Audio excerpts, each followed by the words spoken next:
have that play on Hamilton Radio. Everybody know that he was...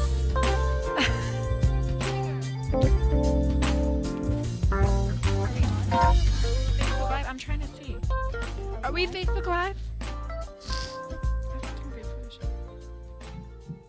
Yes? Yes, Okay? yes, we are. We are? Well, hello everyone. Happy Friday and welcome to this amazing discussion panel tonight. I'm Alyssa Lego, and normally you would see me on Chit Chat with Alyssa Lego here on Hamilton Radio on Sunday nights, but it is such an honor to welcome you all to Hamilton Radio tonight for a very special discussion with some amazing individuals. So I'm Alyssa Lego, and you're going to get to know a little bit more about me throughout the night, so go ahead and stay tuned. But I would like to introduce some of our guests. So we have His Royal Highness Prince Gharios El Chemor of Ghassan Al Numan VIII. Did I get it right? Yes, very good. Oh, yes. Points for me. And then next to the Prince, we have DJ Dani from the DJ Dani Show on Hamilton Radio. Hello, hello. My show is Tuesday nights from 7 to 8. I'm so glad to be here. And then on the left, we have Troy Alexander from An Hour of Inspiration with Troy Alexander and Picked by Design. Yes. Hi, everyone. Again, our show is every Monday night from 8 p.m. to 9 p.m. I'm honored to be here.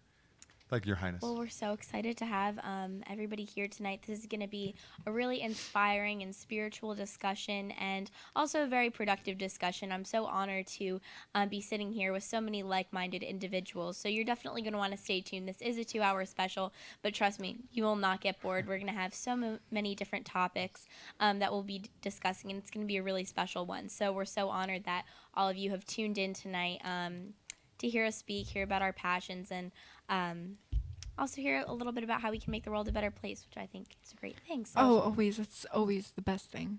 So we are waiting a few minutes for our final guest, Shafiq. He's from Shafiq Presents Invocation, and he'll be joining us on the panel in just a few moments, so stay tuned.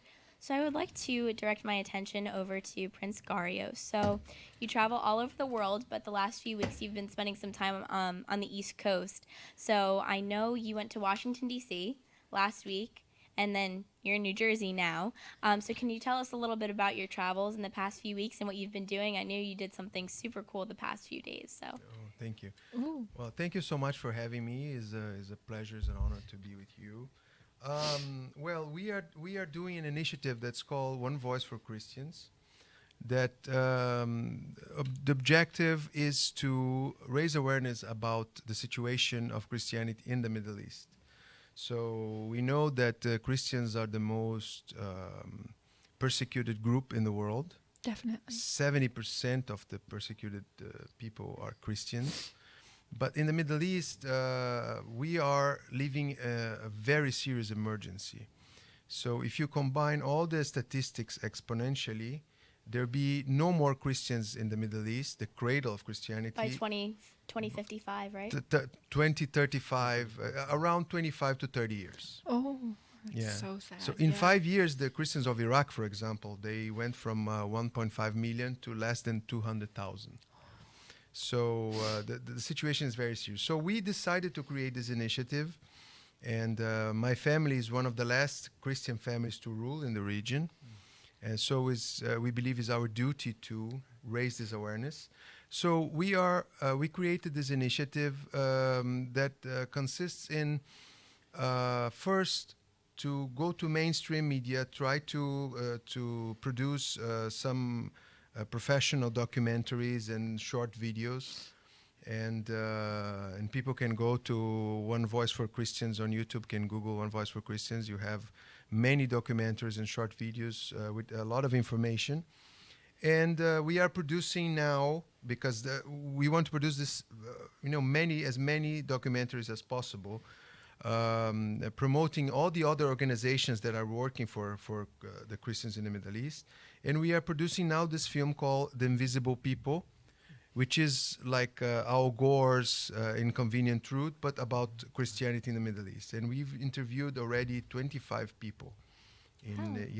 So we've been to D.C. and New York and here. So it's very successful. We are not only interviewing people, but of course we are meeting leaders. Where's your next stop? Do you have a next stop after Yeah, that? we have to go back to New York next week.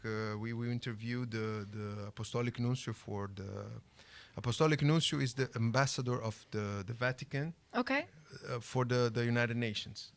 So he agreed to give us the interview because he kinds of centralize all the information of the data, at least regarding the Catholic Church all over the world for this persecution. And you did receive your renewal of your United Nations badge Yeah, just the other yeah, day, right? yeah. Since 2016, we are accredited with a special consultative status by the UN, which is very good because that gives us access to the UN, and we can address the state members, we can address the permanent observers, and we can fight for the rights of the people, give voice to the voiceless.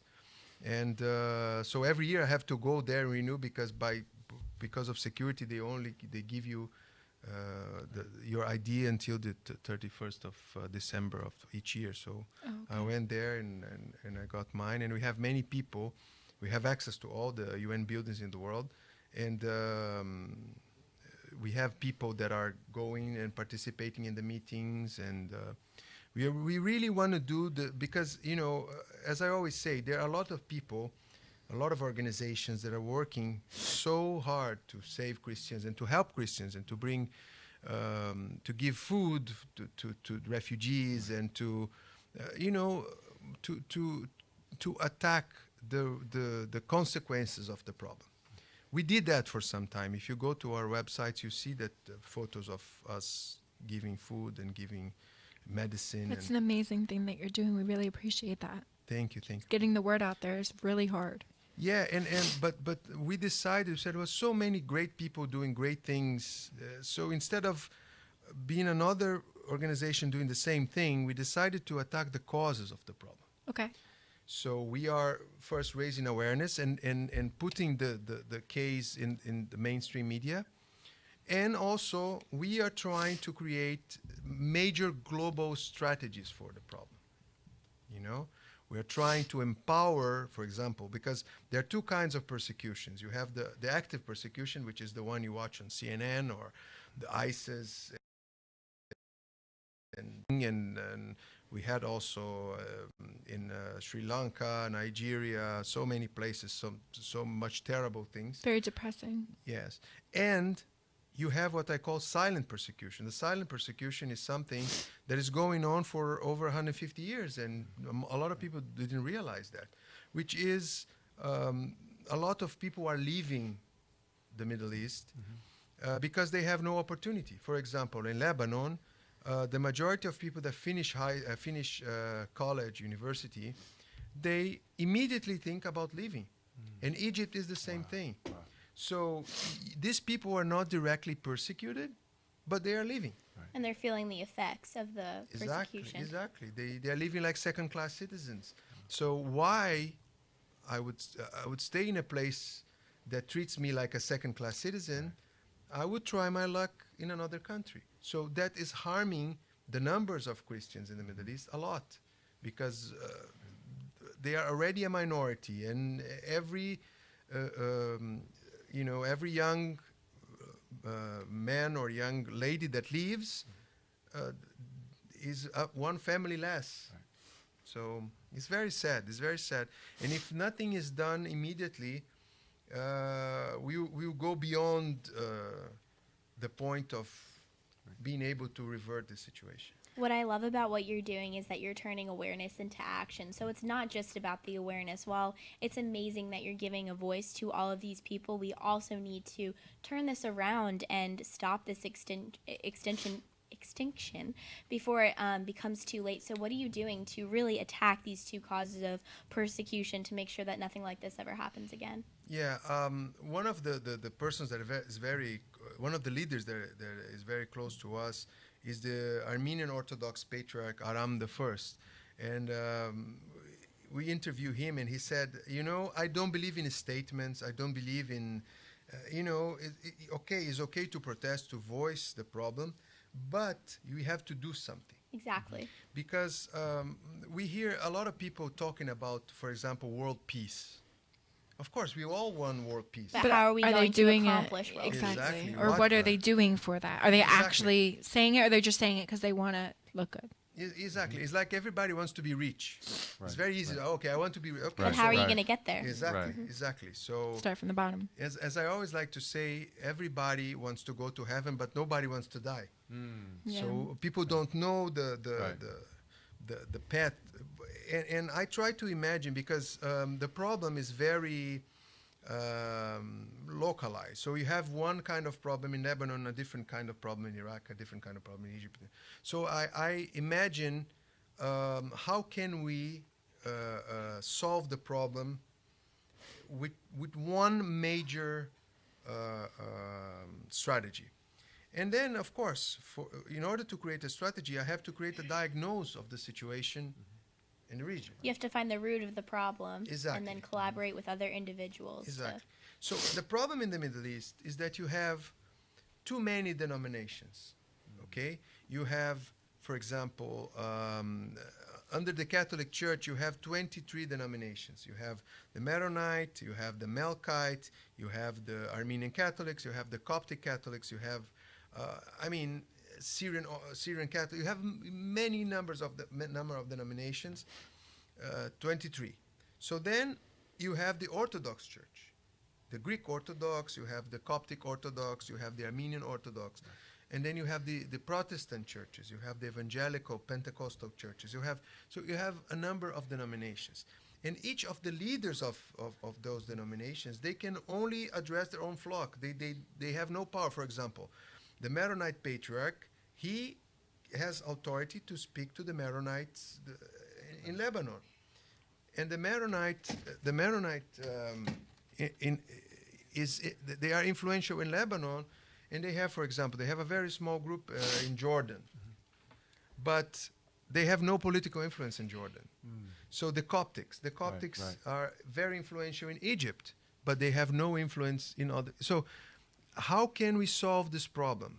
And which is leadership. The second problem is identity. You don't have a uniform identity in the Middle East. So you have, for example, the Coptics, they are Egyptian. They don't consider themselves Arabs. The Maronites, they consider themselves Egyptian, Phoenician. So it's very hard. So you don't have identity, you don't have leadership. So how can you represent, when you have a problem, how can you address this problem in a major way? And you may not know who to address. And also in a unified way as well.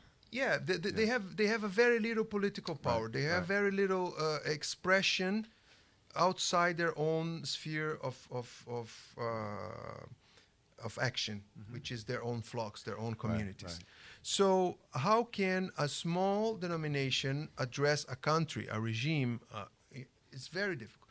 So we came up with the idea of creating a parliament that would have, each denomination would bring like an ambassador, and it would be a democratic organization, and this organization would be only for the practical problems of Christians in the Middle East. So nothing theological, because the theological dialogue is something very delicate, and you take maybe generations. But the practical problems of the Christians in the Middle East, they don't have the luxury of time. We cannot, it's for last week. It's not for, So our idea is to create this organization, this parliament, with maybe inside the UN, and to have an observatory of Christians in the Middle East to gather all the statistics, the data, the numbers, and to feed this council with the problems. So say, what's the most urgent? And then channel all the funds to address the problem. Because today, for example, in Europe, a lot of people want to donate for the Middle East, but they know that for each 10 euros they donate, 1 euro gets to the people. So how can we solve this problem? How can we cut? Or how can we make it more successful? Exactly, and more efficient. Very. And how we decide how these funds can be spent. So all of that should be done by this parliament, by this group that could talk as a major political agent with to address the state members of the UN, for example, with the same in equal footing. So that is our idea. But for that, before doing that, we need. I've been talking to popes, patriarchs, cardinals, many religious leaders of the world, and they are very receptive for this idea. But we still have a long journey to implement that. And so I decided, as a preliminary step, to create this electronic platform, which is One Voice for Christians. To we want to know what's going on, and we need all these leaders to speak to the West. We need all these people. So the West, because the West must come to the aid of the Middle East. Right. So that's the strategy we are creating, and with that we are channeling. For example, we have in Defense of Christians in Washington. We just closed a partnership with them, with Mr. Tufik Baklini.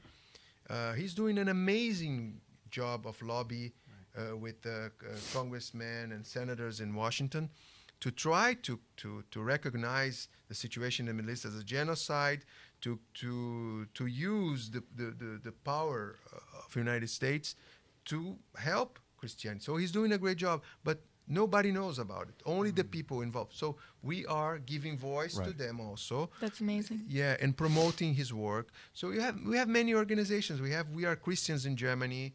He's doing a great job. So we want to create documentaries about this organization, so everybody knows what everybody else is doing. Right. So we are all more or less on the same page, and we don't repeat the same action. Right. So we can distribute the soldiers on the field in a more efficient way. Right. I did want to ask you, where's the support from the world today on this mission? How well known is the issue? How many people know about it, and how many people are talking about it? Unfortunately, it's very small. It's very sad. I don't understand why, but there's no empathy from the Western Christian. Very few see the Christians in the Middle East as their brothers and sisters. And we really do need to think of that because, God the Father, we all are brothers and sisters. So it's up to us to help everybody come together to really solve this issue, I think. Of But I course. do like what you said, Your Highness, in terms of the platform of the media and using that platform to bring about awareness, because a lot of folks may or may not know all the details and all of the atrocities that are really going on day to day. And I think what you're doing with the platform, I think it's great because it does bring about awareness, and that has to be continued. And the media is so powerful. We know It is. that, especially in 2019. Absolutely. So, but I think it's all about how we use it. If we're using it for a positive platform to create awareness and societal change for an issue like this, then I think that's the track that we need to go down. We have this amazing platform at our fingertips. We have Instagram and Twitter and YouTube. That's Why right. don't we use it for a good cause? So I totally applaud what you're doing. Thank you. And one thing is very important to be said is that these people, and it's not a Christian problem. As I always said, if you are not Christian, it's not a Christian problem, it's a humanitarian problem. Humanity Exactly. problem. Exactly. And Very. many people that are listening to us in their homes, they have to understand that these people are being denied something that we take for granted in the West. Believing whatever we want to believe, wearing whatever we want to wear, We'll see, also with social media, sometimes that affects everyone else too, and in a negative stance versus what we want to do for positive. You have to, find a way in between to that. Yeah, well, I always say that everything humans create, like religion, social media, and everything, they are. There's this Chinese saying that says that, for example, religion is like water. Okay, from the same water, the drinks the cow and the serpent and the snake. One produces milk and the other poison. Right. So it's that's what people don't understand about religion, and they say, well, religion is bad. is not bad. The problem is the human being. Right. We are the problem because we twist things that are beautiful, teachings That's that are right. beautiful. Oh, most definitely. From all religions in the world, we turn things into Right. businesses Mhm. instead of. Yeah, and as I always say, the problem is that good part of the leaders in the world, religious leaders, from all religions, no exceptions, because I always say that God was very democratic when he distributed stupidity among mankind. So all races, all peoples, genders, and Right. we all we have stupid people everywhere. So yeah, it's not exclusivity of any race of any. We have, as I always say, we have good people and bad people. That's the only thing. Everything else are labels for Right. me. Right. But it's important to note that if we see, as I say, if you point a finger to the sky, and if you pay attention to the finger instead of the sky, you're going to miss the whole beauty. This is another Chinese Right. saying. Right. I like that though. That's Yeah. that's deep. So, in religion, unfortunately, we're doing that. Instead of paying attention to the real message of religion, Right. we are paying attention of this. Oh no, like we should wear this. We should think about that, and we are missing the core of religion. Because, for example, Christianity for me, okay, means love thy neighbor as you love yourself. That's right. And everything else is very important, of course. But if you don't do this, Right. The Ten Commandments. Yeah, that I live by that too. Yeah. this first one, if Yeah. you don't do that, you're not a Christian, because this is so hard. This alone is so hard, and because Jesus didn't say love your neighbor if he looks like you or if That's he right. thinks like you. Yeah. He said love your neighbor. Period. So And then he said to even love your enemies. exactly, that's So- that's so- hard. That's true. It's hard, but the power of love, and even the scripture talks about faith, hope, and charity or love, and the greatest of these is charity. It's love. So if we don't have love, it's everything else. And even in Love is the strongest. yeah, and even in Buddhism, I was fortunate enough. I always say that I've studied Buddhism. I studied the Eastern religions, and they helped me to be a better Christian. Right. And you have the example of the manifestation of compassion is called in Tibetan Cherenjit or Avalokiteshvara in Sanskrit, which is the embodiment of compassion. So compassion, according to Buddhism, is the most important thing to be cultivated. Why? Because compassion is not pity. For example, when you see someone in the street starving or something like this, you say, oh, the poor person, so I'll give something to this person. No. This manifestation of compassion is represented, one of the many representations is a woman with 1,000 arms and reaching, this arms reaching the people that needs compassion. And in the palm of the hand, there's an eye. And this eye represents awareness, because it's not only knowing the person is suffering, but you have to understand the suffering. Right. This is compassion. That's So you have to feel the pain of the person. You have to put yourself on the person's shoes to understand. And only then Right. you will. I read on Facebook this message or thought that I thought was very interesting. He said, well, you should be, sometimes we are so nervous doing, we have a stressful daily life and work and making money and this and that. And sometimes you have for example, traffic, you have a problem, and you come to see this person, you come to a conflict with the person that you know nothing about. So this post was saying that we should think twice before doing something aggressive to someone, because this person is fighting a battle that you know nothing about. That's actually on a poster in my religion classroom in school. Be kind to everyone, for the person sitting next to you may be fighting a silent battle that you know nothing about. And I think it's also all about putting things into perspective. Not saying that someone's problems mean nothing, but just kind of thinking about, why we're here. I think the world and establishing relationships and doing good in the world is all about connections. It definitely is, yeah. Everything that I do is all about my village, and it's all about the people that I know and the people that I haven't met yet. So the next time you're, walking to school or walking to work and you drop something and then you're late to your meeting and your conference call didn't go well, you just kind of need to think about all of the other people in the world who are having that same stressful time as you. And you just kind of need to think that, you're not alone, and always think about the bigger picture. And I think that also ties into the work that you do, because it isn't about our skin color, it isn't about our religion, but if a certain group of people is being persecuted, that's an issue for humanity. That isn't an issue versus what I believe in and what you don't believe in. We're all in this together. High School Musical. Well, you two are a little young for this, but he know what I'm saying about Elvis. Remember that poem that Elvis used to say during his shows? You never stood in that man's shoes or saw things through his eyes. You stood and watched with helpless hands while inside his heart he dies. So help your brother along the way, no matter where it starts, because the same God that made you made him too, this man with broken hearts.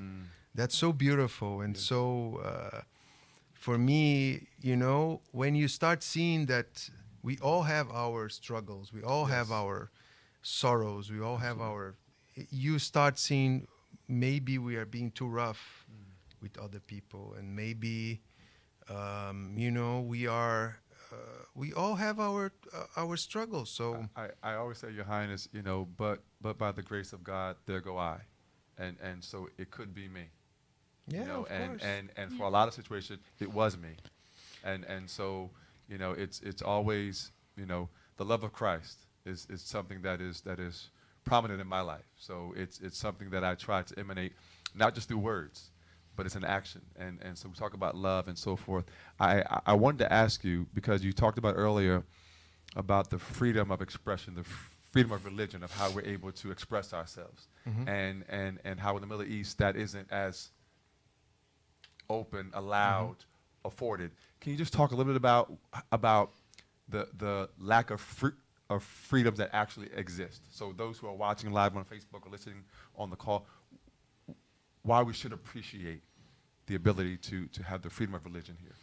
Yeah, just to corroborate with what you said before, I was in Berlin a couple of years ago in this event with many parliamentarians from all over the world, congressmen, deputies, and we were in the coffee break, and then comes this senator from Nigeria, this woman, and I'm a little feminist. I like to see women empowered. Oops. Because I think that, no, it's Are you okay. okay? I will survive. Yes, I will. Okay. Did the chair just break? Yeah. No, because I think that we men, we had our chance in 10,000 years of civilization, and this chaos is, so let's let the women participate in power more, and maybe we have a better chance. But I saw this senator, and she was holding a lot of folders and documents. And then I said, may I? She wanted water. And there were, you could choose between sparkling water and flat water. And I said, which one you want? And then she stopped for a minute. And then I said, I know exactly what you're thinking.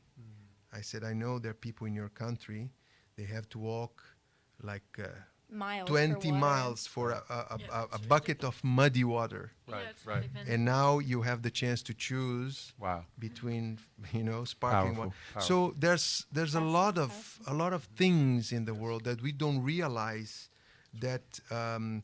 I always We're feel all blinded by social media.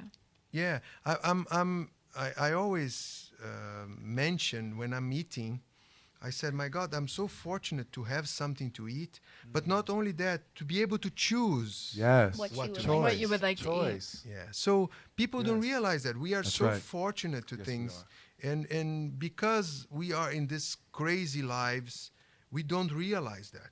We take Right. things for granted. Exactly. It's true. So going back to your question, unfortunately, there are places where you're not able to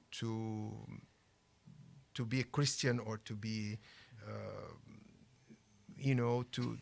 to be different than the let's say the mainstream regime. Right. And in some places, of course, the penalty, the punishment varies. And for example, in Iran, in Saudi Arabia, if I'm not wrong, for example, I'm not talking about religion now, but homosexuality is punishable by death. You know. So there are many. If you use the Declaration of Human Rights as a north, there are many countries that still need a lot of work, Right, right. and religion is it's one of them. For example, in Jordan, there is a country that is very tolerant with Christianity. I lived in Jordan for 2 years, but you still have laws. For example, if a Christian woman marries a Muslim man, she has no right to inheritance. Wow. So this is, for us, for our standard, Western standards, is unacceptable. Right. Yeah. Because everybody's supposed to be equal for the law. So there are a lot of things, and I'm talking about Jordan, which is an example of tolerance. As an example, you can be Christian there. His Majesty King Abdullah. I'm friends with his sister, the Princess Alia, and Princess Sana, Princess Dina Mirat. All they are wonderful royal family, and I have huge respect for King Abdullah. But even in a country, I'm not even going to extremes, because every time people talk about the Arab world, they go to the extremes. Oh, Saudi Arabia, you can have your head severed. No, let's talk about the tolerant countries. Right. Okay. Yeah. So even in the tolerant countries, you have that. Right. So I believe I was talking in the beginning of the show, and I said, well, the problem, one of the main problems of mankind, one of the reasons why we have so many conflicts, is that we are not happy enough to be who we are, but we have to force our neighbor to be like us. Wow. If you are Democrat, if you are Republican, if you are gay, if you are straight, if you are Christian, Muslim, I don't know what, you are not happy enough to be that. You have to force someone else to be like. So Right. that's where we start to have problems. Yeah. You know? That's the foundation of True. everything that happens. And it's, if you think about it, it's something so small. And I feel like it's something so fixable that is just, kind of spiraled out of control. And I think it's our responsibility as Americans, as, I attend a Catholic school, and I'm so blessed that I have the opportunity to talk about my religion and live my faith without having to fear persecution. I'm blessed that I get to, stand for the Pledge of Allegiance every day. I'm so happy that I get to pursue an education. I'm really inspired by Malala Yousafzai, who had to fight for her education.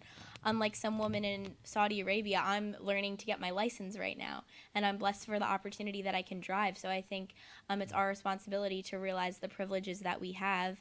And I actually read a quote the other day. I know this is like the 2 hours of Facebook quotes, but I saw this one, and it was, someone asked me what I would do when I reach success, and I said, reach down to the bottom and help other people up, which I think that's a good saying, but I actually disagree with that. I think a true leader is someone who links hands with people from rock bottom and pulls everybody up together. So it's Yeah. just my 2 cents on that issue. One thing that people don't realize, because I think we as a civilization, we have a problem of seeing the big picture. We see everything like From our eyes and our eyes only. Yes. It's hard to see a lot of stuff going on in the world, though. No, seriously. but I mean, for example, we see the big corporations doing things, and believe me, I'm in favor of capitalism. I don't believe in any totalitarian regime myself. I believe in capitalism. I believe that we should, because of our nature, not because of my ideology, but we are beings that are are enticed by competition. Okay, so I believe it's okay to have a profit. I believe it's okay, but we have an inversion of values now. So I cannot understand a CEO of a company or owner of a company that knows that harming the environment is going to create serious problems with You get that, sir. with Thank you. his sons and grandsons and Right. great grandsons, Right. and he doesn't care. He prefers to make an extra dollar now, and this for me is unbelievable. Yeah.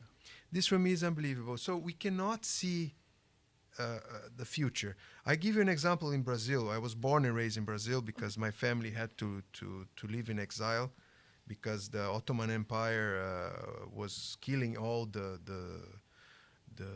princes and the sheikhs that are Christian. So my family and a lot of people had to leave, and they starved to death half of the population, the Ottomans, horrible. Wow. the Yeah. Lebanese. So that's why today in Brazil you have 12 million Lebanese. You have 4 million Lebanese in Lebanon and 12 million living in Brazil. Wow. So what's happening in Brazil now is something that I think United States should pay attention to, and the world should pay attention to, because this. And again, I'm not communist. I believe in profit. I believe in capital. I believe in everything until a better theory comes. But so far, capitalism is the The way to best. go. Is the way to go. But what's happening now is that the division of wealth is so unfair in Brazil, okay, that the people that are rich, they have to live like in prisons. If you see in Rio de Janeiro, for example, you have these buildings, the real compounds, where you have luxury condominiums, you have schools, you have supermarkets, all inside this closed community, gated community, with barbed wires, cameras, and Wow. people. Yeah. So if you really want to be between brackets, stress-free, you have to have a bulletproof car. Wow. So what's the good of having all the money in the world And still having to live. and you live in this beautiful beach, which is Rio de Janeiro, the beautiful beaches like Copacabana, Ipanema, and you cannot open the window of your car to smell the sea. Wow. Wow. You understand That's heartbreaking. Yeah. Yes. the problem? So what's happening now, and I'm afraid that's going to be global, is that because what's happening in many countries is that you are destroying the middle class, and you are making the middle class go down. So you have the distribution of wealth only to very few people. And of course, the people that were poor or low middle class going to be miserable. So you see how many homeless people Right. we are seeing in American In cities. New York City alone. New York City, Los Vegas. Angeles, San Francisco. Definitely it's Vegas, really- California. Exactly. Yes. You see all these Yeah. people, the great Yeah. majority of these people. Actually, they in used- Georgia too, I saw a few in the airport. and stuff. everywhere. Yeah. They used to own homes. These people. These people Right. became homeless because of the problem with the real estate in 2008. A Yeah. lot of these people. Or what about for the veterinarian, like the veterans, not veterinarians? Yeah, the Oh my veterans gosh. is another problem that for me is very serious, because United States is so proud and have United States has all the reasons to be proud about their soldiers, and I always say that the soldier, regardless of nation, he is a hero, because the soldiers, the firemen, the policemen, they are all heroes because they put their Lives. Life is on lives the line every day. every day, Yeah, they never know what's going and to happen. usually for very little money, Right. Right. Yeah. Yep. Yep. And so they are heroes, period. Military That's- too. Yeah. Exactly. So the government should treat them as they With the deserve. utmost respect. Or like gold, right? Exactly.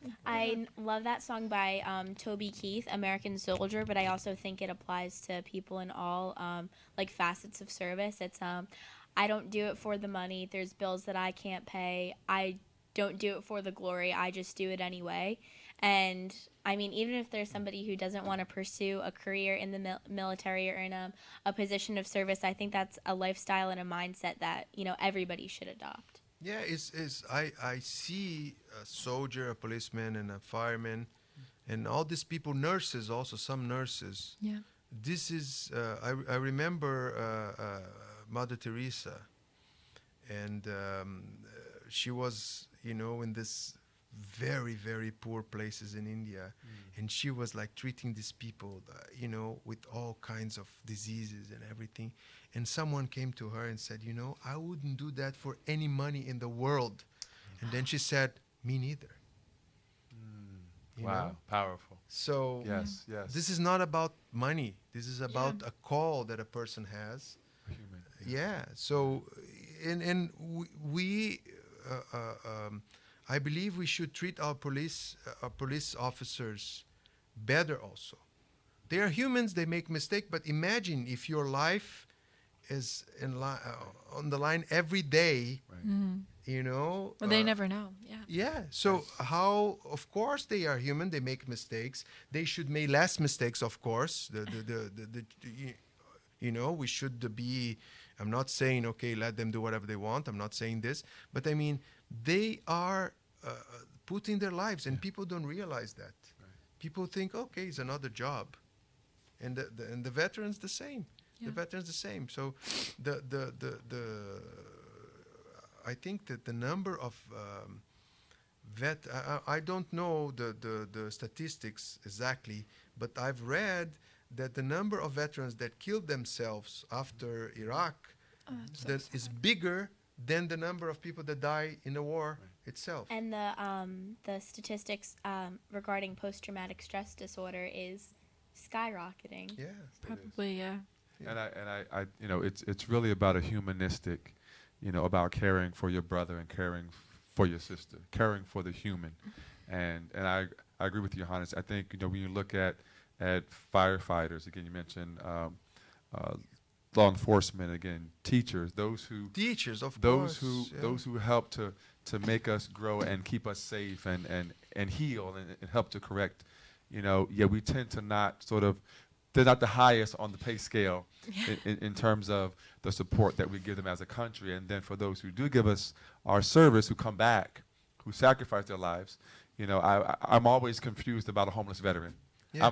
I'm always confused about that. Yeah. That even sort When of I concept. just see it, I feel so bad. But yeah. Yeah. You mentioned the Yes. teachers. The teacher for me is one of the most important professions because you need a teacher for any other profession. Yes. If you want to learn anything, you need a Absolutely. teacher. Absolutely. So I take Absolutely. that's something that I think about quite a lot because, like I said earlier, I'm really inspired by Malala Yousafzai, who had to fight for her education, and she was shot by the Taliban for protesting and trying to go back to school. And I feel like I take that for granted so much because I have the opportunity to go to a really amazing school with great programs, and I have these teachers. I have multiple teachers that I get to go to every day, and they're living paycheck by paycheck just to teach me, just to, you know, allow me to grow. And I've just been so like positively impacted by so many teachers in my life. So I want to give a shout out to all of the teachers that may be watching this video because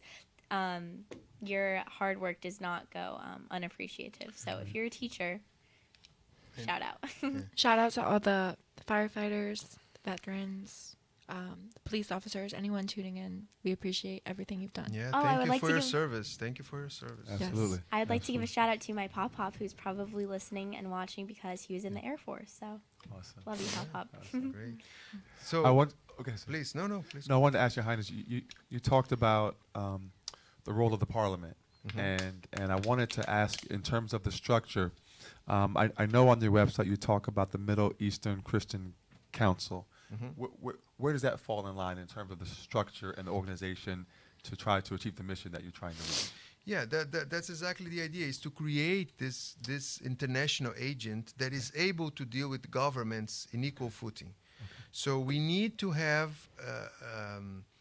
this organization powerful enough to represent everybody. Right.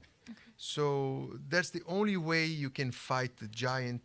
This is a David and Goliath fight, Right. and we are losing it. So if we don't unite, Gotta all come together. yeah, the problem is this is not, I don't say one voice for Christians. I don't say let's get together because it's so nice. It's nice to be peaceful. It's nice to be, no. No, it's because you want to create that change, and it's something that we have to do. It's not even that. It's a matter of survival. People don't realize that. It's a matter of survival. If we don't do anything, we, unfortunately, all of us in this room, we will watch this day that someone would go to TV and said, well, it's official, the Christian population in the Middle East reached 0%. It's a humanity emergency. Exactly, It's an emergency exactly. for all of us. Exactly. And what's the number one step we can all do as of right now?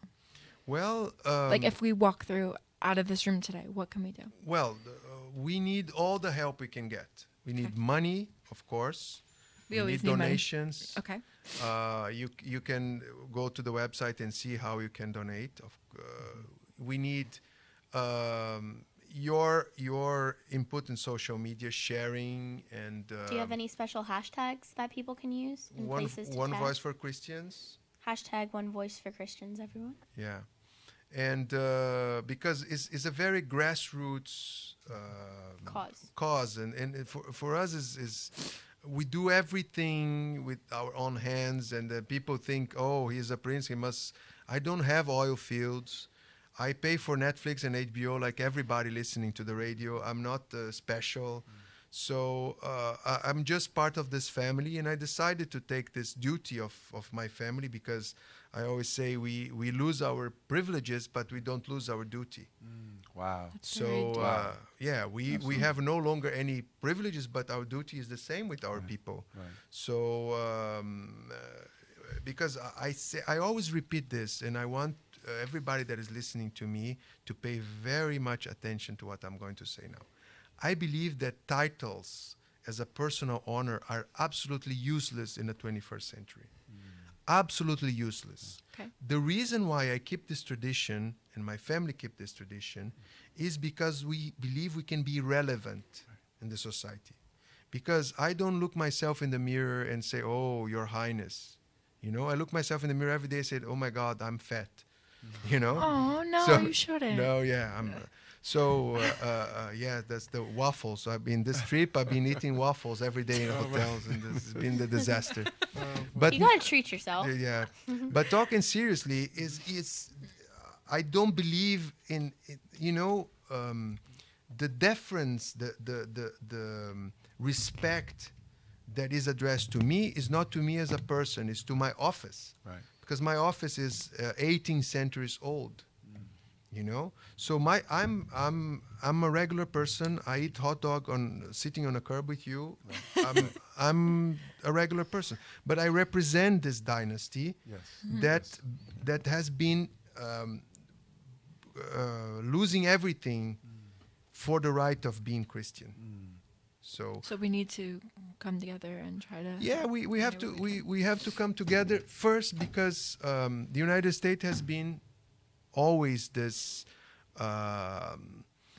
agent in the world that is protecting the freedom of other people, and this is more important because the United States is one of the largest Christian countries in the world, Yeah.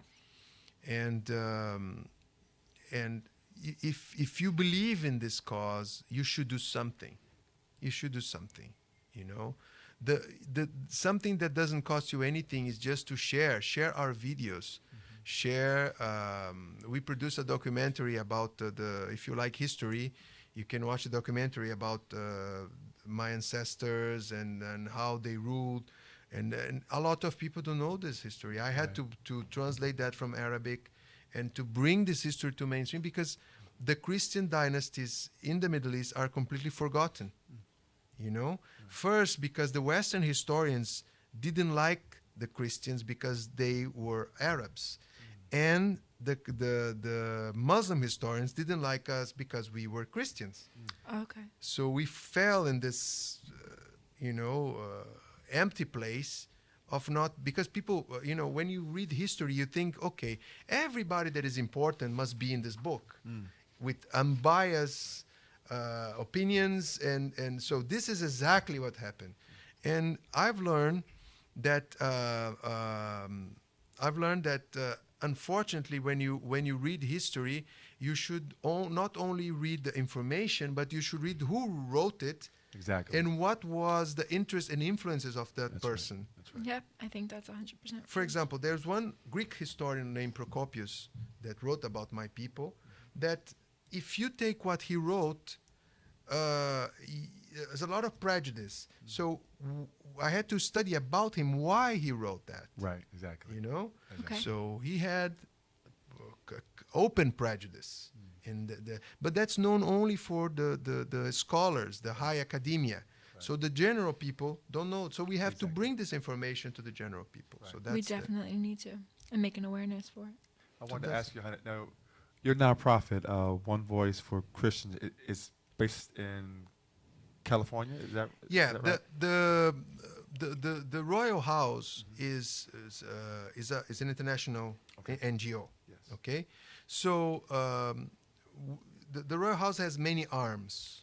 Okay, so we have the One Voice Foundation in Lebanon. Okay. We are creating now. We have the Prince Gharios Stiftung in Germany. Okay.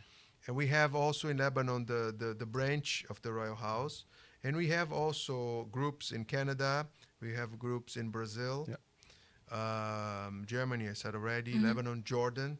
We have people in these places, all volunteers, working. And we accept anyone that want to help because we need the help. Right. Of course. Right. So Well, the Royal House of Ghassan is a worldwide NGO. NGO. Got Yes.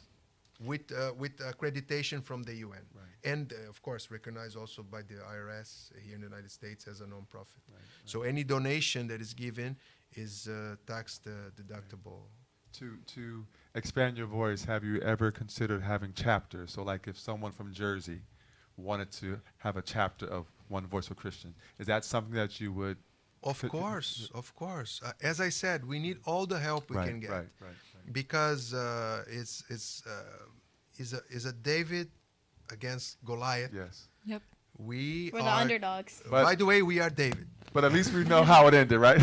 Yeah, God willing. God willing. yes. We know how that ended because his trust, was in God. But yes. But Well, I absolutely. know who I'm contacting for the New Jersey chapter, Donovan Catholic High School.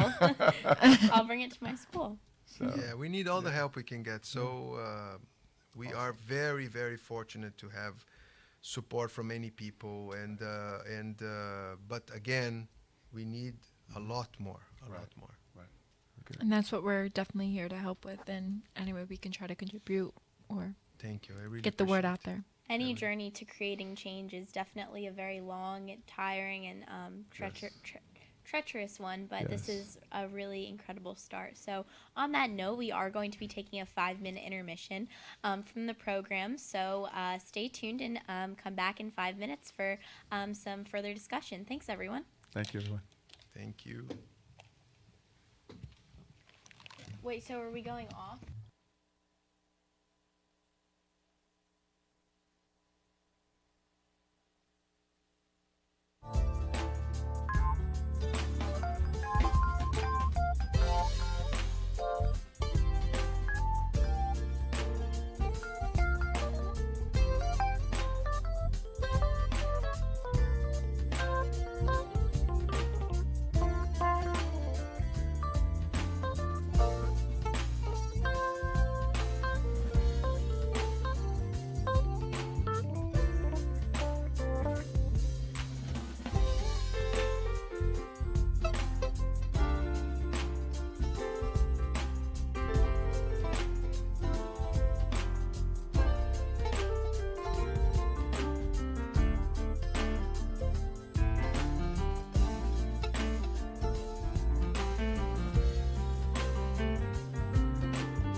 My name's Alyssa Lego, and next to me I have His Royal Highness Prince Gharios El Chemor of Ghassan Al Numan VIII.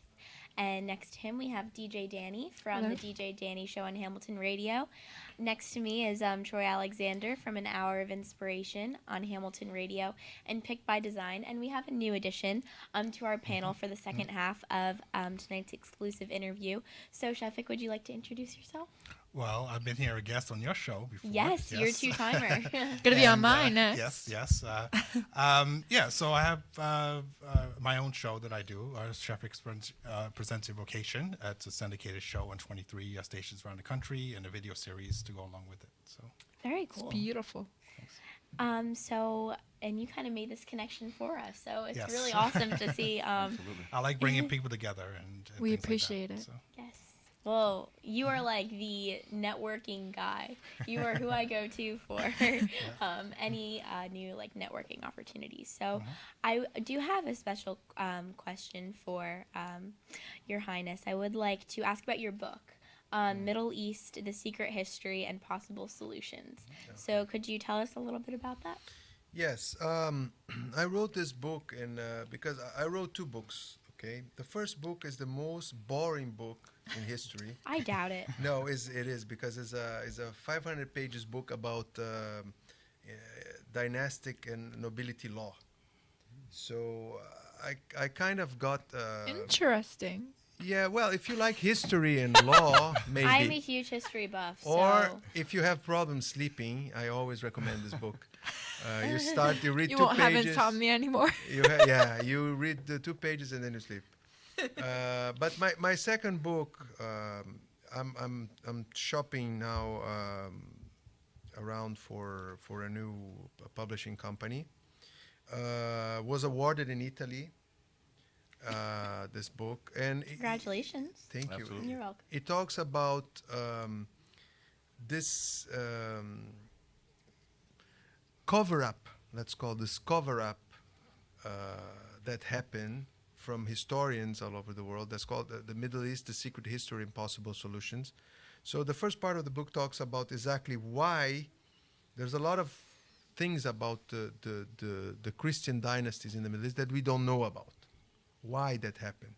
So there is this cover up that is known by the high academia but is not known for the general public. And I try to talk about it in a very accessible way to the general people so they understand why, for example, you never heard about many things and for example, I was accused of inventing the history of my family because a lot of people never heard about it. Because until very recent, that's why we had Professor Joseph Kashishin, which is the world's leading scholar in Middle Eastern Middle Eastern royal succession, in this documentary that you all can watch. It's called The Christian Kings of the Middle East. You can watch on YouTube in high definition. You can Google it, The Christian Kings of the Middle East. And I explain why those historians committed this crime of overlook and underestimate the role of these rulers and these people. The second part of the book is exactly about the future. So the first part is about the past, the second part is about the future. We talk about the possible solutions to fix the problems we have in the Middle East. How we can fix the Israel and Palestine conflict, how we can fix the sectarian conflicts, how we can fix the situation with the Christians. I explain about the council, and I explain about, and I also suggest a treaty with the Muslim regimes and the Muslim leaders to protect Christians in Middle Eastern, in Muslim lands and Muslim and Christian lands. Because we need to create, because of course Islamophobia is growing, and a lot of people don't understand why it's so important that we don't fall in this trap called Islamophobia. Because Islamophobia is exactly what the radicals want us to behave. The radicals want us to ostracize the Muslims. They want us to mistreat the Muslims. They want us to be prejudiced with the Muslims. Because doing that, we give more people for them to recruit and to transform them in terrorists. So we have to go to because for me is a very simple mathematics. Okay, we have 1.6 billion Muslims in the world. Okay, would you rather have 1.6 billion allies or 1.6 billion enemies? Right. That's a great way to look at it. So I prefer to have 1.6 billion allies. So I think we should reach, because the great majority of the Muslims are peaceful. The great majority of the Muslims are people like you and I. They just want to live their lives, and they want to raise their families in peace, and they are regular people like us, no difference. Okay.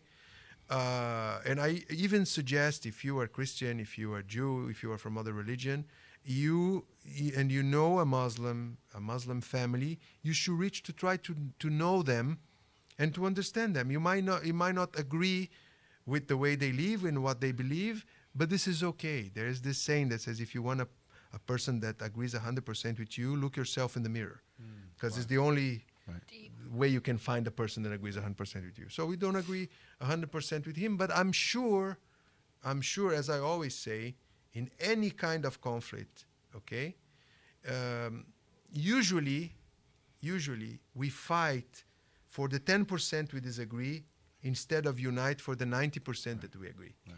I think generalization is such a dangerous thing because, you know, in what we hear from the media and what we read, you know, in our history textbooks in school, we're learning 5% of the information.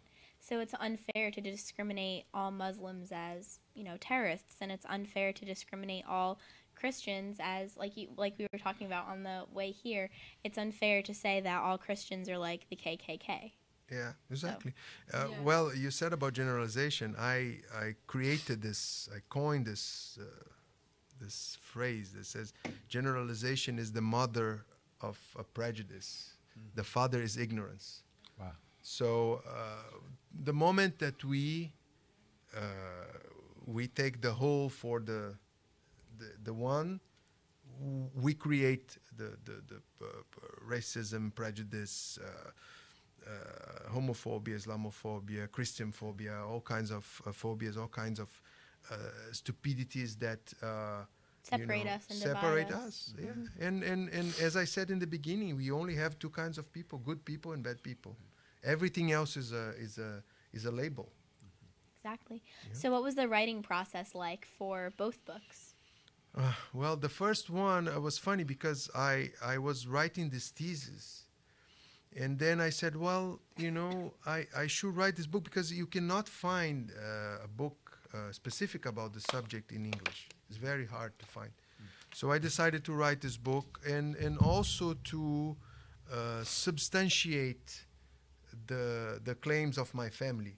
I wanted to, the book, I have many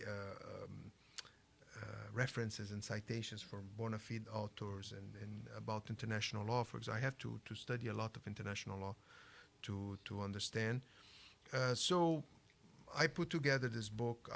Later I wrote another 200 pages, but again, it's very boring. So is the least commercial book in the history of publishing.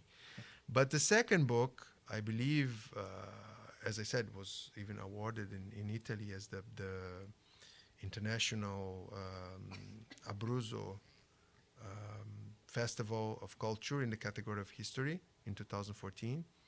And it's the first time that an Arab author won the award. They had 21 editions of the award.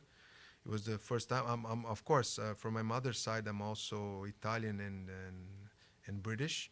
But it's the first time that an Arab, so it was all over the newspapers. And unfortunately, I got scammed by the publishing company that published the book originally. So now I'm trying to get another publishing company. How did they scam you?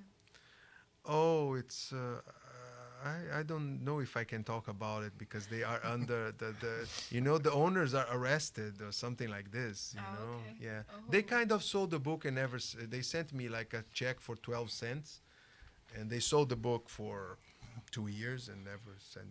But not only me. A check for 12 cents for 2 years. Yeah. It's No, not no, right. but there's not only me. Other people too. All the other authors. So that's why they are in jail. Oh So my if I gosh. want to collect my money from them, I get in line for maybe 100 people. Wow.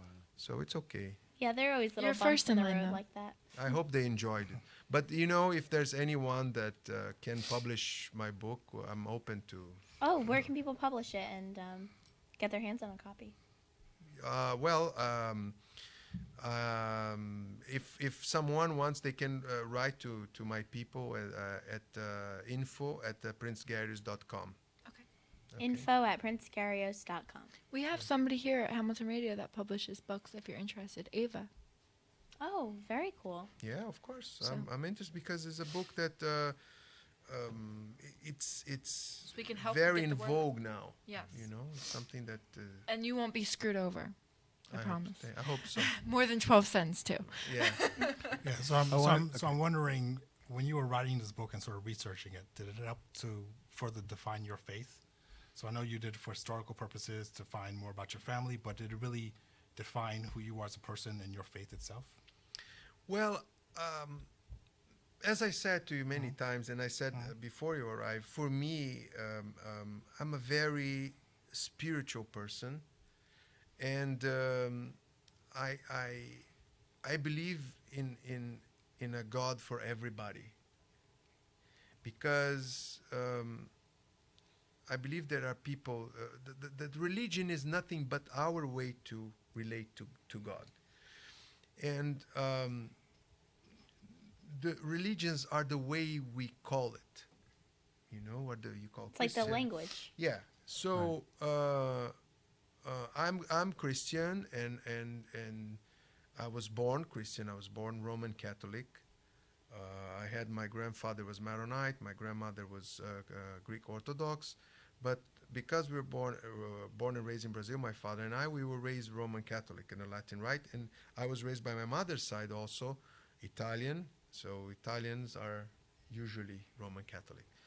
But for me, I kind of went around a long way, because I was raised by the Franciscans, and I was a very rebel when I was a teenager regarding Christianity. So I've studied in depth not only Christianity but many other religions, and as I always say, that all helped me to be a better Christian. Because for me, as I said, and I repeat, Christian, it means love thy neighbor, and to promote this compassion and to promote this. So the book, of course, I try to demonstrate how that can be done in the many conflicts in the Middle East, in the many conflicts in the region. So I talk about, I'll give you an example, the Israel and Palestine conflict. So I say that by principle, I don't want to go into the international law, I don't want to go into history, I don't want to go into, oh, you did it to me, I did that to you. And in my opinion, that's the reason why they cannot reach an agreement, is that because they are in this... At constant battle. Yeah. Oh, you did this, you kill me, I kill you, you blah, blah, blah, blah, blah. So I don't know if you guys know this... this metallic balls that you have in the office that keep the... Yes. Oh, Yeah. the pendulums. Yeah, it's called Newton's cradle. So I created in the book this concept called the Newton's cradle mentality, the Newton's cradle principle. That means that our mind, our human mind is always like this. If I slap you, you're going to punch me. And then I'm going to maybe punch you back or stab you. Or, if we never stop this motion, Right. the violence would gonna always keep going or escalate. So that's the main problem with those conflicts, and especially Israel and Palestine, because they justify the next action of violence with something that was done before. Right. So the only way you can end this is to sit and say, okay, we can talk about the past, we can address the past in the future, we can take our time to do this, but we have to think about now. We have to find a way to live together in peace. Me too. or we are going to destroy ourselves. So how can we achieve that? Nobody is not going to be ideal, neither for the Israelis nor for the Palestinians. They have to realize that. And they have to realize that the Israelis have no way to go. Because many Palestinians think, oh, you know what? One day they will realize they are wrong. They go where? They won't leave, and they have nuclear weapons. Yeah, that's true. So, and okay, I'm not going into the rights or wrongs or anything, but they are there and they are not leaving. So they have to find out a way to divide the territory and to give the state to the Palestinians and to give the state to the Israelis to stop this. Is the only way. Is the only way. As long as Israelis are saying, no, this is all Israeli land, or the Palestinians say this is all Arab land, you get nowhere and you keep violence happening. Never-ending cycle. And as I always say, of course, for the Palestinians, it's very hard what they go through. They have no choice but to fight, okay? But it's not very smart for the weaker to resort to violence. It's the same as I always compare. If you are in school, for example, and you have someone that is 2 times bigger than you, and you have a conflict with that person, if you're going to be physical, You're maybe not going to want to fight with them. who is going to lose? Who is going to be less who is going to be an advantage in a conflict, a physical conflict? Of course, the bigger one, right? So violence is not the solution. I don't think violence is the solution for anyone, really. No, For but anything. but if you are by principle I agree. But I mean, if you are the most powerful one, you have the advantage. You Correct. understand? Yes. So for you, it's more advantageous to use your physical power or your military power or anything like this. But if you are the weaker, It's not a it's logical not. solution. It's not for a you. logical solution for you. So I believe the only way for a solution is for us to be unbiased, for us to be real mediators of a conflict, and not protecting A or B, but aiming for As a whole? for the solution. That's the word. You know, let's solve the problem. Let's forget about the past for a moment, and let's think about the present and the future, and how can we build a future where we can live. You don't have to like me, you don't have to agree with me, but we have to live here. We both the place is small. We have to live together. Yep. And We're all still in this together as well. Of course, we're all in the same boat. and it applies not only to the religion and faith, but also race and economics. And so there's always been a disparity, that exists Race in is this a big country one. that caused conflicts, amongst various groups. So, but I wanted to ask you, Your Highness, what is the ultimate vision for your nonprofit? What is so if you could just make it happen, what would that look like? Well, to create this council is a big Right. a big deal, and this is something that if we are able to make it happen, and God willing, we will. Is going to give the Christians a real shot in the Middle East. It's going to give a major representation, and it's going to be a major strategy that we need to turn this game. Right. Something that is very interesting, I also mentioned in the book, is that unfortunately the West doesn't realize that the Middle East is like, remember that game Jenga? Yes. Yes. Okay. So the Middle East is like a Jenga. For example, if you move each brick of the Jenga is one country. You don't realize that you might move one small brick, Right. and the whole thing can collapse. So unfortunately, that's not only the United States, but the United Kingdom, France, they interfere in the Middle East in different occasions, and that causes instabilities because they cannot see the big picture. Right. They said, okay, we have interests here, we're going to act here. Well, you saw what happened with Iraq, right?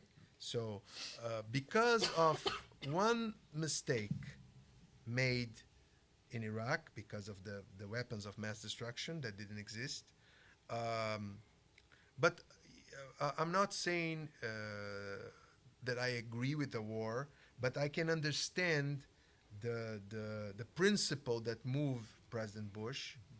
Again, I'm not saying I agree, Yeah. but I understand that he could not afford having an intelligence that, that there was a possibility of the existence of those weapons and not act on it. You know, the problem was how it happened and the way it was. Because I always say every time you overthrow a monarchy in the Middle East, what comes later is a dictatorship, and they miss the monarchy. And then they overthrow the dictator, and then they miss the dictator. That's exactly what happened in Iraq. I've been talking to Iraqis, and they are telling me this. They miss the times of Saddam Hussein now. The thing is so bad. And they miss, of course, the monarchy, the king they overthrew in the 60s, 50s, 60s. I don't recall exactly the date. So this is the problem. We have to understand that if you move, because what happened when you invaded Iraq and you overthrew Saddam, you empower Iran because you have clusters in the Middle East. You have, for example, Israel in Palestine. You have Iran in Iraq, and when you you remove the balance in the region. And when you remove the balance in the region, now Iran is very powerful, and Iran and Saudi Arabia are in this It's like a seesaw. proxy war all over the Middle East. They are in Lebanon, they are in Syria, they are in Iraq, they are in Yemen. So the whole region is suffering for one thing that was done that destabilize the whole thing. For example, people don't understand, but Lebanon is such a small country. But if something happens with Lebanon, the whole thing would be a mess. The same with Jordan. Jordan is very strategic. So there's a very delicate balance in the Middle East, and people don't understand. They focus on very concentrated interests, and then the whole thing. They don't understand why. My God, why is this chaos now? But of course, you move one Jenga, the whole thing, Yes. yeah, and that's how ISIS was created. Wow. I do want to ask you a little bit about your partnership with some organizations. So I know that you work closely with the IDC and the MECC. So can you talk a little bit about how those two organizations represent the movement? Yeah, we just closed because IDC is an organization in defense of Christians. You can Google. They are really heroes because they are able to go, because United States is present all over the world and their influence is undeniable. So what they are doing now is they are since 5 years now lobbying with the congressmen and with the senators, the politicians, with the leaders, and of course making this bridge with the Middle Eastern leaders. They also have a good access to the Vatican and I mean all leaders in the world, and they are doing this. They have summits. They work very closely with the United States government to really protect the Christians and to really find resolutions and legislation. And we are offering our position in the UN so they can expand their influence, and also we want to help them in to expand in Europe. Also, we have a good relationship with some organizations and some governments in Europe. So the idea is to connect all these organizations because they are all heroes. They're all doing a great job, but we need. It's like a war. I cannot use another analogy. It's a war. So we have to know where to put this battalion, this army here, this army there. We have to know and we have to help each other. We have to help each other because otherwise we are just screaming in the wind. We are just, we are doing our best. We are doing a wonderful job, but the result can be potentialized if we work.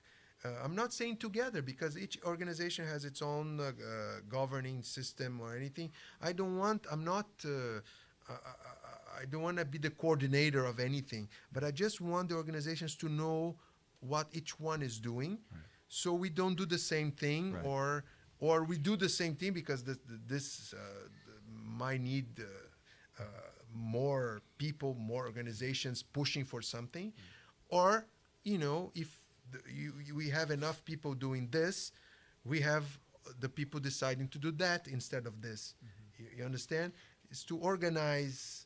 If you know your enemy, the Sun Tzu, the Art of War, the book that all the executives like to read, they say this: if you have to know your territory, you have to know your army, and then you have the chance to win. Why do you think there's such a challenge, or it seems to be such a challenge or a barrier for varying groups to sit down and talk to each other? I mean, because it just seems like, each may have their own territory or their own ideas. Or it's just their own hard in general. But just to sit down and have a conversation. Because the human being has a difficulty of seeing the common good beyond their own ego. I think it was Ronald Reagan who used to say that you can get anything done if you accept not getting credit for it. But unfortunately, we have many leaders and we have many organizations that they want to be the heroes and they want to be, and with that, nobody will be the hero, and the cause, which is the common good, which is the most important thing, is lost. And that's happening in politics.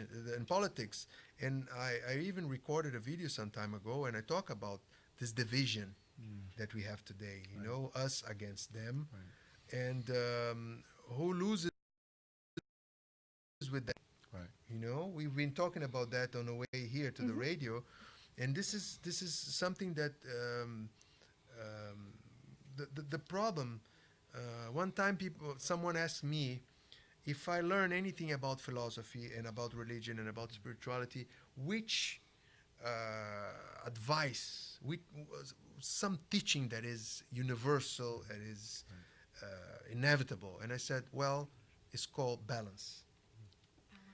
Balance is the only thing, because even love, too much love is not good. Too much love becomes suffocating. But balance, you can never have too much balance. Balance is always good for everything. So we need to have the balance between being vocal about things we disagree and being and sabotaging the opposite, the let's say our competition. And I always use this as example in the politics. The problem that things don't progress is that we have conservatives and liberals, and again, everybody has the right to be whatever they want to be. But the problem is this: when I have an idea, and you, for example, I'm a conservative and you are liberal, and you agree that my idea is the best idea for that problem, but you sabotage me because you don't believe in. No, because you don't want me to succeed. Right. Because if I succeed, means you don't succeed. Right. You don't think that my idea that you agree is the best should be implemented, because that would mean my party or my, So that's the problem. That's the problem. The second problem is people disagreeing without coming up with a constructive solution. We had this problem before. We have this, and this problem affects liberals and affects conservatives. I'll give an example. I will repeat what we were talking in the car with Obamacare, for example. Oh, gosh. Okay? So we all agree that the United States need a health system, okay? But people disagreed with Obama's plan, but they didn't come up with something better. So it's very easy to criticize something, but okay, so you don't agree with this, so come up with something better. Okay, so we need this. The second thing is about Trump.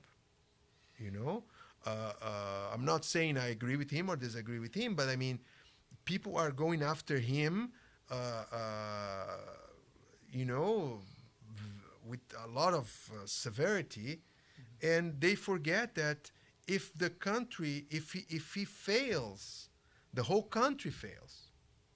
You know, if it's proven that he was elected, uh, he was duly elected, he is the president of the United States, and he has to be supported. You know, of course, if you disagree with him, you have to be vocal, you have to protest, you have all the right to do that. But again, I compare a country with a boat. You know, whoever is elected president is the captain. So is that smart for me to Try to push the captain overboard. to shake the boat and make the boat sink just because you don't like the captain? You are going to die too. You understand? So again, it doesn't matter who is in power. If it's Obama, if it's Trump, who is, it doesn't matter. You know, we have always to think about the people first. Then the divisions. We can debate, we can disagree. It's okay.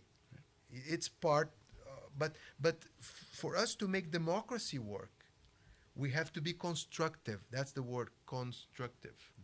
Disagreement, debate is good as long as it is constructive. That's my point. I couldn't agree with you more. All of the work that I personally do is all about eradicating labels, especially for children and adults with special needs. And I think once we separate ourselves from these labels, like you said, labels are pointless.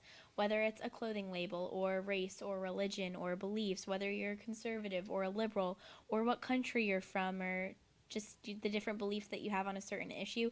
Once we realize that we're all a part of one race, the human race, once we all realize that, you know, God is the Father and we're all brother and sisters, I think then we can really sit down in a room with great representation, which is what you're striving to do with the parliament, people of all different representations to create the change and create a movement. I think once we can separate from what makes us different, we can celebrate those differences and then ask ourselves, what are the steps that we can take to make humankind a better place for everyone? Yeah, and something that many people try to say, oh, we are all equal, we are equal. We are not all equal, we're all different, but that's good. It's all about celebrating what makes us different Exactly. to move forward. We are different, and we have so much to learn with each other. Right. And there's so much power in what it is called in terms of what we label it, how we define it. And when you have a Democratic Party, Republican Party, what is that word? Part? You know, so when you have it in the definition of who we are as a country, then how can we be united? So, but we are the United States. That's what we say, and it's important that again all of us celebrate, as Alyssa said, celebrate the differences, and not sort of say there's something wrong because someone thinks differently or acts differently. That's why a king and a prince cannot have a party, because and even having a religion, a king and a prince should be for all the people, and it doesn't matter. You know, if you have like 5 Jews in the country, you have to look for these 5 people. Right. You know, you have if you have conservative, you always have to be above this partisan discussion, this partisan debate, because the good should be always the whole. Right. You know. So that's the problem. We are dividing ourselves more and more and more and more, and we are not realizing that this should have a limit. You know, and again, we are shaking the boat, and we are all going to die. Right. You know, we have to realize that. It's like poking the bear. Yeah. And No, sorry, please. Your Highness. No. Please go. No, and I was going to say, even Christ said, listen, if you want to be the greatest in the kingdom, then become a servant. That means serving others. So sometimes we think to be greatest, I'm supposed to have a, no, it's to help your fellow man, help your fellow woman, to help each other, so that we all can grow. Yeah, that's the misconception about royalty is exactly that, because people are so attached to the pomp and to the glamour and to. Right. But the king, the prince, is the ultimate servant. That's why you see right. that red mantle and the red and the crown. That means the blood and the sacrifice. Right. Because people don't realize, they only see, for example, they see Queen Elizabeth, with Or all Prince Harry and with all the beautiful, throne and the palace and everything, but they don't realize, for example, The sacrifices that they make every day. that she is 24/7 at service of the people. She has, of course, some vacation and some, but for example, the Queen Mother, I don't know if you remember, the Queen Mother was, I don't know, 90 years old, and she had 250 events a year that she had to attend. So imagine a 90-year-old woman attending 250 events a year. So it's a job. Right. People don't realize that. You cannot wear whatever you want. You cannot marry whoever you want. You cannot say whatever you want. I am not even ruling anything, and there are things I cannot say. There are things that I want to manifest, I cannot do it. Because I have to be in this position of impartiality, unbiased. I have to be above this polarization. I kind of want to go around the table because I have a question for everybody, because everybody that's sitting at this table is doing something great to contribute to their community. So we can start with whoever wants to tackle the question first. But the question is, what advice would you give to the younger generation who is looking to inspire and create change? Because, people my age, I'm 16 years old, people that are, in the same grade as me or younger are going to be the future adults. And I'm so happy for the opportunity to work with so many people that are my age that would like to create change as well. So I'd like to go around the table, and if everybody can name a few pieces of advice that they would give to the younger generation. Okay, well, I could start. Go ahead. somebody start. I've actually done a lot of speaking engagement with the youth, and this is something I've said to them. Be prepared to fail. Because when you understand the mechanics of failure, you appreciate success much, much more. I think that's great. It's all about the journey. Yes. Beautiful. All about the journey. And what's that song? Hannah Montana, The Climb? Yes, I like that song. Oh my gosh, my life. Yeah. What about you? I think definitely always stay positive no matter what. You never know if you're going to fail. You never know if you're going to have success. But if you stay positive and you know where you are, always know your morals as well. That's probably the number one rule out there. That's a great piece of advice too. What do you think? Okay. Well, It's your turn. first and foremost, time flies. I know if you're young and you're listening to me now, I know your parents or grandparents are telling you that many times, and you're saying, "Oh, right." But it's true. I got Time that my whole flies. life, yeah. Yesterday I was 20, and now I'm 45, almost 46. I'm in the other side of almost getting 50, and I'm kind of freaking out. So time flies. So this is very important. And the second thing, and I was bullied when I was a kid, and I would like to say all the people that is bullied or was bullied, that you are the people that will make the difference, because you are different than the rest of the people that are all the same. They like the same music, they like the same things. If you are being bullied, it's because you are special, you are different. So Or if you have haters, it's also good. yeah. Oh my God, I have so many. Yeah, so many. Yeah. And every time someone said to me, "Oh my God, but you're going to do this," and you're going to say, "What people going to?" I said, "Well, according to the words of the philosopher Taylor Swift, the hater's gonna hate. And there's nothing you can do about it. There's nothing you can do about it." But someone said, Shake it off. Yeah.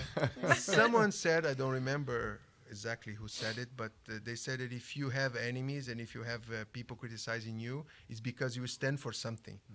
So if you don't have enemies, if you don't have anyone criticizing you, you are irrelevant. Yeah. So. I love that quote by Eleanor Roosevelt. What is it? Great minds discuss ideas, average minds discuss events, and small minds discuss people. So I think as a 16-year-old sophomore in high school, I'm always looking to be a great mind. Good. I think it's a good thing to keep in mind as well. Absolutely. What about you, Troy? Well, the first thing I try to do is to be an example of my words, so that the young people have something to actually see. But when I do talk to young people in groups, I try to encourage them to really know what their purpose is, and to connect what their purpose is with their passion. Because at the end of the day, there's going to be so much that's going to come against you. But when you know it's your purpose and there's passion behind it, doesn't matter how strong the winds blow, doesn't matter how the waves come. You know this is who you are, this is where you're going to be, and at the end of the day, when it's all said and done, I'm going to be here, and so are they. Amazing. And last thing,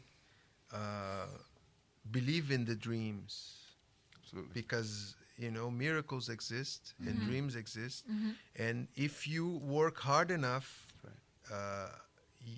you can make dreams come true. That's right. Also believing in yourself. Yeah. And you have to believe, just period. You have to believe. Imagination is the yes. first step for anything. Yes. All the greatest achievements of mankind started with a dream, started Yes. with someone saying, and as Nelson Mandela said, tonight is a great parade of quotes, but Nelson Mandela said impossible was just impossible until someone decided to do it, That's or exactly. or because Yeah, I know. it was impossible because someone realized did the impossible because they didn't know it was impossible. So That's right. there's no impossible. I feel upset because I don't have a quote to say. What about you? Do you have a quote? Everybody's doing Roses are quotes. red. I have my own quote. Well- the journey well- continues right here and everywhere. That's what I always say. Exactly. Yeah. And that's what our That's show your is all mantra. about. So our show is about dreams. Yes. So Exactly, yes. our show is about inspiring dreams. Actually, speaking of dreams real quick, I just want to let everyone know that Jersey Shore Angel is tuning in. She's actually, she's a psychic. She's Jersey Shore Angel. She comes here to the studio. She wants to let you know that she's sending lots of love, and she said miracles happen and dreams come true. Oh, Thank you. Thank you for listening to us. God bless you. Yes. Yes. I want to add to the quote pile regarding I can't do it. regarding what DJ Danny said. A quote by Thoreau: "If one advances confidently in the direction of their dreams, they will meet with a success unexpected in common hours." That was it. I put that in my essay the other day. So thank you for your little spiel on dreams, because you made me add to the quote pile. But The quote pile. Love it. that's another thing. You can never have too much balance. You can never have too many quotes. Yeah, of course. But the important is to put the quotes in practice. Absolutely. Yeah, because we have also this tendency of saying, but we don't make it happen. Exactly. This is important, to take the things from the air and That's right. applying. That's right. Yeah, And it starts here tonight on Hamilton Radio. exactly. There you go. Yeah. So I also kind of want to go around and just give everyone an opportunity to maybe announce their social media handles, so people can get into contact with them or anything that they have coming up, because a large part of what we've been saying tonight is it's all about the connections that you meet and networking. So whoever wants to start. I'll start. I'll let Sheffic go because I know he just give him a voice. Too. Okay. Well, the best place is my website, invocation.co. So it's not .com, it's .co, invocation.co. And if you want to meet me in person, I have an event coming up this Monday. I'm going to be appearing at the Applebee's. So I have a distribution deal with the company, and we're going to be doing some work Where? with the Applebee's. It's Which going to be in Harlem, Okay. the east side. I think it's 116th or 117th Street, around there. So come out. We have some NFL players, former NFL players coming out, other celebrities, recording artists coming out. So we're going to have a panel discussion, talk about our video projects and things like that. So I've you heard ever- I heard I will be there too. you're going to be there too. Yes. Yeah, he actually is going to be there. Awesome. You're one of the celebrities he's talking about. Duh. Yeah. So it's going to be from 6 p.m. to 9 p.m. So come on out. Have you ever had the triple chocolate meltdown from Applebee's? Yes. Yes. It's so good. I used to work there. It's my favorite dessert that they have, so I just wanted to give a shout out to that because it's so good. I really want one right now, but I thought you wanted Moe's. Make up your I mind. don't know. I'm really hungry. I've barely eaten all day, but it's okay. This is worth it. All right. My social media as of right now is just DJ Dani Show. So it's DJDANISHOW. My website is under construction. It'll be up probably by the end of July. Thank you. My God, it's going to be great, huh? It is. iHeartRadio is actually building it for me. Oh, okay. One of my great friends. Well, if you want to know more about our initiative, One Voice for Christians, you can access onevoicechristians.org without the four, so onevoicechristians.org. And if you want to know everything we're doing, through onevoicechristians.org, you can access the blog. But if you want to go straight to the blog, it's royalblog.org.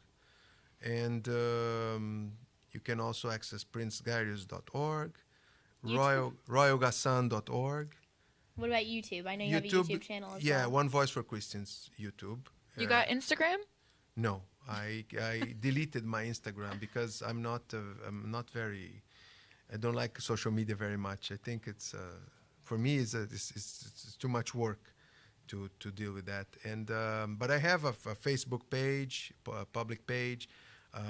One Voice for Christians also has a Facebook page, and the Royal House of Ghassan also has a Facebook page. And we try to post things that are going on and some things that are happening in the world. So if you again watch the Christian Kings of the Middle East, is available on YouTube, and help us sharing all this information, because if you cannot donate money, it's okay, but if you share, you are helping a lot. A share goes miles. Exactly. And if you can donate, any amount is welcome and is tax deductible, because we are a recognized charity. Everyone get on your phones and share. You can find us at www.calledtoinspire.org. Again, that's calledtoinspire.org. So you can find up our upcoming events. We do take photos as well, so you can follow us on Instagram at PicByDesign. Our website is www.picturesbydesign.smugmug.com. I also have a faith-based YouTube page, so it's Troy Alexander. So you'll see my face there. And we're here every Monday night from 8 p.m. to 9 p.m. on Hamilton Radio to build up dreams. We encourage you to dream, take that step, and walk with purpose into your destiny. And then we have a faith-based show every third Thursday night here on Hamilton Radio at 9:30 to 10:30. He loves us so much, he wanted 2 shows. I love it. I heard he lived here in this. Don't you also have something about dogs coming up? Oh, well, we have a dog fashion show coming up Ooh, September so cute. 21st at the adorable. E Hotel Banquet and Conference Center in Edison, New Jersey. We have a women's conference also that's coming up to build up our faith and just in the things of God and the promises of God on June 22nd. And so all that's on our website, calledtoinspire.org. Well, I guess that leaves me. You can just look me up on Google or any social media platform as Alyssa Lego. Or if you'd like to get some more information on my philanthropic endeavors, you can look up Shop Sell Strut or the Morgan Marie Michael Foundation, and all the information is there. So, wow, this was a very motivational, inspirational, spiritual discussion. So 2 hours flew by that quick. No, seriously, like I feel like I just sat down. But would anybody like to go around one more time and just give some closing remarks for anybody who's watching or listening? I guess Shafiq starts. I'm going to give a shout out to my mother. I asked her to watch. I don't know if she's able to watch, but she's taking care of my grandmother who has dementia. Oh. So prayers sorry. to her. Yes. To help out. Prayers going up. Yes. Absolutely. I just want to say shout out to everybody that tuned in and everybody that, took part in listening to this interview. Any share helps. It goes miles, like we were saying before. And I also want to give a huge shout out to Hamilton Radio for having you here. This is probably the best thing we could ever do. And we appreciate you being here as well. So thank you, Your Highness. Thank you so much. I appreciate it. It's my pleasure to be here, and I will come every time I'm invited. Because as You are invited every day for the rest of your life. You okay? see, You can't leave. I'm a parrot, so if you let me talking, I will talk for not only 2 hours, but 4, 5, 6, And On the way home. And that's a thing for an old man. I have lots of stories. So thank you so much. They're Thank you. interesting. Thank you so much for having me. Thank you so much who is listening. God bless you. God bless your family. And remember that we have so many things that we're taking for granted. And let's share these blessings we have with people that are not so fortunate. Just want to thank God for, again, another opportunity, but really wanted to thank Alyssa for Aw, inviting thank us you. to be a part. I so appreciate thank you, you. Thank Alyssa. you Of for this course. honor to be here with your highness, and thank you so much. So, thank you. Well, thanks everyone so much for tuning in. I hope you enjoyed this Hamilton Radio exclusive interview, and it was just such an honor to be sitting here today with such a great panel of people who are doing great things in their community. So everyone, make sure you go ahead and check out One Voice for Christians. You won't regret it, and enjoy your week, everyone. Bye. Have a great Memorial Day weekend. Oh, did I say enjoy your week as well? Yeah. Weekend.